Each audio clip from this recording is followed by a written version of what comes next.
Peter Pan and Wendy. So Peter Pan and Wendy is a live-action adaptation of the 1953 film Peter Pan, which in itself is based on the 1904 play by J.M. Barrie. Now, it's not the first time we've had a live-action version of Peter Pan, with the two previous occasions being in 2003 and 2015, as well as a biopic about its creation called Finding Neverland. And over the past 10 years or so, we've had a large amount of Disney remakes. Some have been really good and some have been quite disappointing. They haven't met the expectations. And actually, I was quite looking forward to watching this one because I'm a big fan of the 1953 animated film because I used to watch it all the time when I was a kid. I like the play, I like Finding Neverland, and the live action versions, not so much. But despite the poor track record of live action versions that we've had of Peter Pan, I was kind of hoping that this one would be even better than the adaptations we've had before. Based on J.M. Barrie's classic tale, Peter Pan and Wendy follows a boy who wouldn't grow up and recruits three young siblings from London to join him on a magical adventure to the enchanted Neverland Island, where they encounter the vengeful Captain Hook. Now, the film was directed and co-written by David Lowery because apparently it was a passion project of his, but it isn't David Lowery's first live-action Disney remake because he previously did Pete's Dragon back in 2016, and I was intrigued to see how he would do with this one. Because the purpose of making this film was that it was just going to be a remake of the original film, and even though you might argue that there were some parts that were cliched and very theatrical that were honourable to certain parts of the animated film, like Pinocchio was, like Beauty and the Beast was, because there were certain plot moments that were added into it, especially as far as the characters are concerned, that weren't in the original film, because we know that the old cartoons are like, 1 hour 10 minutes, 1 hour 20 minutes, and I know this one's, an extra 20 minutes on top of that, but it just gave us a bit more room to elaborate on those characters, also a bit of context, and that's what I think is intriguing these days about Disney remakes, but it doesn't always mean that it works. I think a key factor in this film were the moments when Wendy and the boys were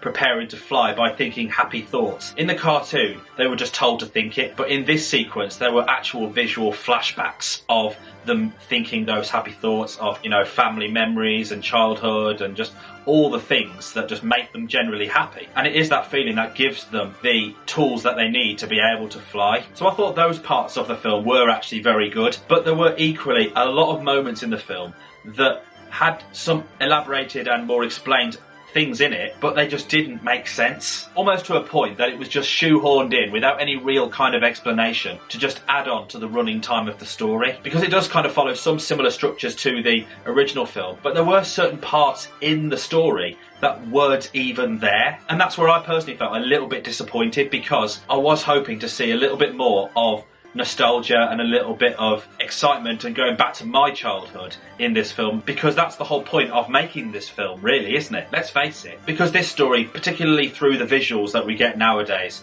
it made Neverland a much bigger spectacle, particularly when they arrived, when they were flying through and you could see certain parts of it like mountains and cliffs and certain features of it. But one thing I did notice about this compared to the original film was that it actually made Neverland a lot smaller in a lot of ways. Because in the previous original film, you were introduced to a lot more characters beyond the pirates, the Lost Boys, Peter and Wendy, because you saw like the crocodile a lot more, you saw the mermaids, you saw the Indians, and when you've got a world that's so broad that you were expecting it to feature other beings in the story that kind of got us an understanding of that world beyond the main characters, even if it was just a mild cameo or something that just appeared for about 10 minutes. Because we even got that in the original film when they were singing Following the Leader, where we saw certain characters like the bears and the monkeys that really kind of added to that world and made it unique. Hell, even Star Wars The Last Jedi even did that with Luke Skywalker being on that planet, where we were introduced to very unusual and bizarre characters. So for me, they kind of missed a trick there, where they just kind of failed to make Neverland an even more extraordinary world than it already was, by introducing certain characters and certain beings as part of that world beyond the characters that we do see. And because it's about a boy who has a bit of a rivalry with a captain, you'd expect a lot of action in this one. And to be honest, there was a lot of it. It was just lazy. The choreography was just like, dum, dum, dum, dum, dum. There was no real jeopardy, and I know they've got to kind of downplay it a little bit because it's Disney and it's for children, but there wasn't anything kind of exciting about it, and that's what you want for something like this. You don't want it to just be, oh yeah, he's flying up again, oh yeah, he swings, and that's all it was most of the time. You were just expecting to be like, oh wow, oh god. You were expecting to be hooked, literally, no pun intended there, but that was the point, and it just missed the mark again for me. But other production aspects were actually very good, like the visuals with pixie dust and also the hair and makeup on some of the characters as well. I was particularly impressed with the camera work around Tinkerbell, because of course she's a pixie and she's only like this big, but it's played by an average sized woman. So the use of adding those visual effects to make her look really, really small, but it's just the different cuts and the different ways that the shots are kind of put together that makes her seem a lot smaller, and that's what's really clever about the way that it was done. In some way, a lot like how the Mad Hatter was with Alice in Wonderland, and also from the BFG back in 2016. So I thought that was very good. As far as the acting is concerned, I kind of took it with a pinch of salt to a degree, because I know that they're all young children and a lot of them haven't really acted before until now. So I thought, you know what, I'm not going to take it too seriously, and I'm just going to go in with an open mind. But equally, it's a great opportunity for these youngsters to burst onto the scene by playing these iconic characters. And in one of the two title roles in this film was Alexander Molyneux, who plays Peter Pan. I think he did a decent job as Peter Pan, because I think he did kind of represent a lot of things about the character that we know and love from the original film. He showed a sense of immaturity, which of course the character generally is at the best of times,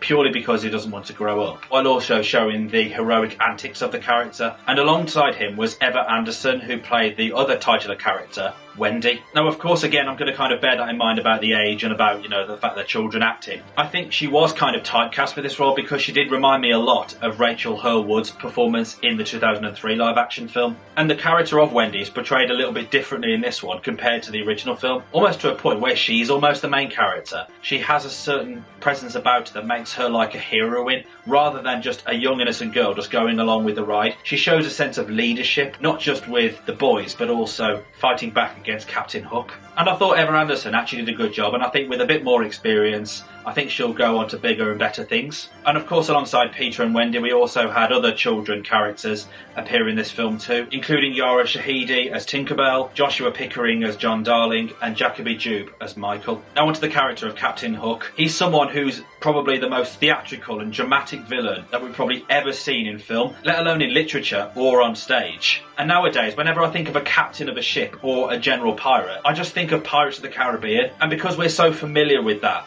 I think it was a difficult task for Disney to kind of give us the pirates that we all know and love from the Disney animated film to kind of make us think, oh yeah. And in the role of Captain Hook was Jude Law. Now I will admit I wasn't really sure about Jude Law to begin with, about playing Captain Hook, because I just felt he didn't look intimidating enough to play the character. But in actual fact, I thought he actually did a decent job, because the character is quite articulate and the character does have a degree of charm about him. But he's also someone who's, you know, quite menacing, who's got a lot of vengeance against Peter Pan, and that's exactly what Jude Law did really well. He kind of managed to mix them all together and give us the Captain Hook on screen. And I would probably go as far as to say that his portrayal of Captain Hook was probably the best part in the whole film. And I think what was interesting about the film in some way was that it focused on the relationship between Pan and Hook, rather than it just being about, oh, Hook's hand was cut by Peter Pan and he's out to get revenge on him. You understood why he feels that way, why he wants revenge on Peter for what he did. And I think that's where Hook is often a misunderstood villain, because